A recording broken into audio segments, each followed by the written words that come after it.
மலேசியாவிலேயே நீரிழிவு நோயாளிகள் அதிகமுள்ள இரண்டாவது மாநிலமாக மலாக்கா அதிர்ச்சி தரும் வகையில் உருவெடுத்துள்ளது.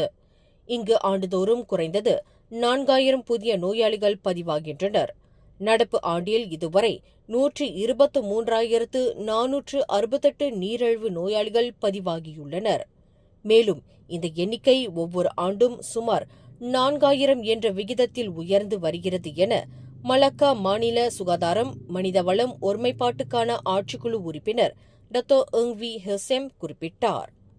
குறிப்பாக 18 முதல் 26 வயதுக்குட்பட்ட இளைஞர்கள் பலர் தாங்கள் நீரிழிவு நோயால் பாதிக்கப்பட்டிருப்பதை உணராமலேயே உள்ளனர். ஏனெனில் பொதுமக்களின் சுகாதார பரிசோதனை விழிப்புணர்வு இன்னும் மிகவும் குறைவாகவே உள்ளது.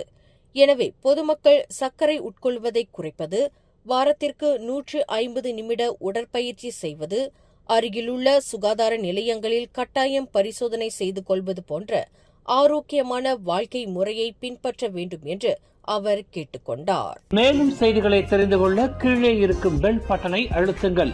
உங்கள் மகிழ்ச்சியை வெளிப்படுத்த லைக் மற்றும் ஷேர் செய்யுங்கள். தொடர்ந்து திசைகளோடு இணைந்திருக்க சப்ஸ்கிரைப் செய்யுங்கள்.